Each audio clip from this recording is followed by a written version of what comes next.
২৪শে জুলাই অগাস্ট গণহত্যায় শহীদ এবং আহতদের স্মারক মোড়ক উন্মোচন অনুষ্ঠান ৫ ফেব্রুয়ারি বুধবার জাতীয় প্রেসক্লাবে অনুষ্ঠিত হয়। অনুষ্ঠানে প্রধান অতিথি হিসেবে উপস্থিত ছিলেন জামায়াতে আমির ডাক্তার শফিকুর রহমান। এছাড়াও আরও উপস্থিত ছিলেন হেফাজতে ইসলামের নেতা মাওলানা মামুনুল হক এবং বাংলাদেশ জামায়াতে ইসলামীর অন্যান্য নেতৃবৃন্দ। অনুষ্ঠানে উপস্থিত সকলে একে একে বক্তব্য রাখেন এবং নির্বাচন ও সংস্কার নিয়ে গুরুত্বপূর্ণ তথ্য দেন। জুলাই অগাস্টে শহীদ এবং আহতদের প্রতি সম্মান প্রদর্শন এবং আহতদের উন্নত চিকিৎসারও আশ্বাস দেন তারা। আমরা ইতিমধ্যে দেখছি সাম্প্রতিক সময়ে যে মাঝে মাঝেই বিভিন্ন জায়গা দিয়ে এই পতিত স্বৈরাচারী ফ্যাসিবাদের দোসররা তারা মাথা তুলে দাঁড়াবার বা উকি দেওয়ার চেষ্টা করছে, বিশেষ করে যখন সকল নাগরিকরা ঘুমিয়ে থাকে সকাল সকাল নিভৃত সময়ে। তো এই সময়ে আমি বাংলাদেশের সকল নামাজি মুসল্লিদেরকে বলবো যে ফজরের পরে সব ঘটনাগুলো ঘটতেছে। বাংলাদেশের ৩.৫ লক্ষ থেকে ৪ লক্ষ মসজিদ আছে। এই মসজিদের মুসল্লিরা ফজরের পরে একটু অ্যালার্ট থাকবেন, যেন বাংলাদেশে কোনো দুষ্কৃতিকারী কোনো পতিতের স্লোগান তুলে বাংলাদেশের মাঠে যেন নামতে না পারে। শহীদদের রক্তের সঙ্গে গাদ্দারি করবার কোনো সুযোগ কাউকে আমরা দিতে পারি না। বাংলাদেশে বিচার হতে হবে। এই যে বিচার হয় না ৬ মাসে, তার তেমন কোনো অগ্রগতি নেই। এটার অন্যতম আরেকটা কারণ হলো যে বাংলাদেশের প্রচলিত ব্রিটিশ প্রবর্তিত বিচার ব্যবস্থা, এই বিচার ব্যবস্থার যে দীর্ঘসূত্রিতা রয়েছে, সেটার কিভাবে জবনিকাপাত ঘটানো যায়, আল্লাহর জমিনে কিভাবে সাম্য এবং ন্যায় বিচারের আল্লাহ প্রদত্ত আল কোরআনের বিচার ব্যবস্থা প্রতিষ্ঠা করা যায়, সে লক্ষ্যে আমাদেরকে এখন থেকে অগ্রসর হওয়া দরকার। আজকে এই ফ্যাসিবাদের ৬ মাসের মধ্যেও বিচারের ন্যূনতম কোনো ব্যবস্থা না হওয়া এটা একটি জ্বলন্ত দৃষ্টান্ত যে এই বিচার ব্যবস্থার চেয়ে ইসলাম প্রদত্ত বিচার ব্যবস্থা অনেক শ্রেষ্ঠ এবং মুসলিমের অধিকার আদায় করার জন্য গ্যারান্টি। আগস্ট বিপ্লব আমাদেরকে চোখে আঙুল দিয়ে দেখিয়ে দিয়েছে, বিপ্লবের জন্য বড় কোনো দলের প্রয়োজন হয় না, বড় কোনো নেতার প্রয়োজন হয় না। বিপ্লবের জন্য মাটি যখন উর্বর হয়, ছাত্র নেতৃত্বের মাধ্যমে, বিপ্লবের মাধ্যমে একটি ফ্যাসিবাদী ভিনদেশী কৃতদাসীকে কিভাবে বিদায় করা যায়। ইনশাআল্লাহ আগামীর বিপ্লব হবে ইসলামের বিপ্লব, বাংলাদেশ হবে ইসলামী বাংলাদেশ ইনশাআল্লাহ।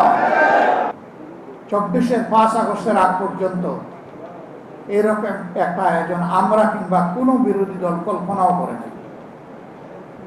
এমনকি সমাজের যারা বিশিষ্ট ব্যক্তিবর্গ, যাদেরকে মেম্বার অফ সিভিল সোসাইটি বলা হয়, তারাও সাহস করেন। ফ্যাসিবাদী সরকারের হাতে সত্যিকার অর্থের মুক্তিকামী সমস্ত মানুষ ছিলেন মজলুম, একা জামাত ইসলামী নয়। এদেশের আপামর ওলামায়ে কেরাম, বিভিন্ন রাজনৈতিক দলের সম্মানিত নেতাকর্মীবৃন্দ, সমর্থকবৃন্দ, এমনকি সাধারণ জনগণ।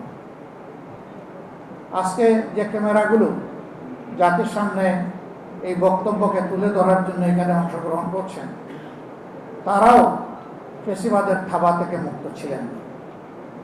ওই সময় তাদেরকেও জীবন দিতে হয়েছে, কারাগারে যেতে হয়েছে, রিমান্ডের নামে নির্যাতন ভোগ করতে হয়েছে। বিদেশে বসে যারা বাক এবং কলম যুদ্ধ চালিয়েছিলেন দেশের বুকে, তাদের আপনজনকে হেনস্থা হতে হয়েছে। আমরা ওই আন্দোলনে শরীক ছিলাম। এই আন্দোলনের মাধ্যমে গোটা জাতি যেভাবে মুক্তি পেয়েছে, এদেশের সবচেয়ে নির্যাতিত দল ঠিক একইভাবে মুক্তি পেয়েছে। সুতরাং এই দলেরও কিছু কৃতজ্ঞতা আদায় করার প্রয়োজন আছে। আমরা শহীদ পরিবারগুলোর কাছে গিয়েছি নিজেদেরকে প্রশান্তি দিতে, তাদের প্রতি সম্মান জানাতে। দোয়া করতে যাইনি, দোয়া নিতে গিয়েছি, কারণ তারা বড়ই সৌভাগ্যবান যে তাদের পরিবারের সদস্যকে জাতির জন্য, আল্লাহর জন্য তারা উপহার দিয়েছে। এই পরিবারগুলোকে আমি গভীর কৃতজ্ঞতা জানাই, অভিনন্দন জানাই। আল্লাহর দরবারে দোয়া করি আল্লাহ তাআলা তার গায়বী খাজানা থেকে প্রশান্তি দিয়ে তাদের সমস্ত হৃদয়কে পরিপূর্ণ করে দিন।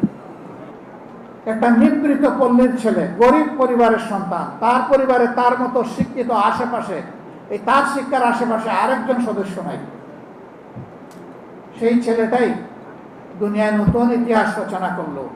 খোলা বন্দুকের সামনে ডানা মেলে বুক চিতিয়ে বলেছিল, বুকের ভিতরে তুমুল ঝড়, বুক পেতেছি গুলুত।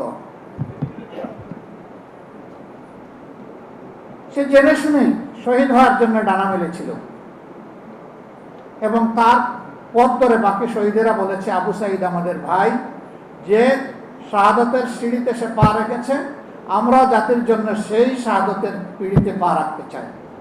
7-8 বছরের একটা শিশু হাতের মধ্যে ইটের টুকরো নিয়ে নেমেছে, তেড়ে যাচ্ছে পুলিশের দিকে। যুবকরা তাকে হাতে ধরে থামানোর চেষ্টা করতে, সেই তুমি কোথায় যাও? বলে আমি আন্দোলনে নেমেছি, আমি প্রতিরোধ করতে চাই, প্রতিঘাত করতে চাই। কেন এসেছো?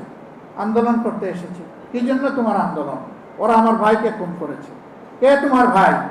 আবু সাঈদ আমার ভাই। তোমার বাড়ি রংপুর? না, আমার বাড়ি ঢাকা। তাহলে আবু সাঈদ তোমার ভাই হয় কিভাবে?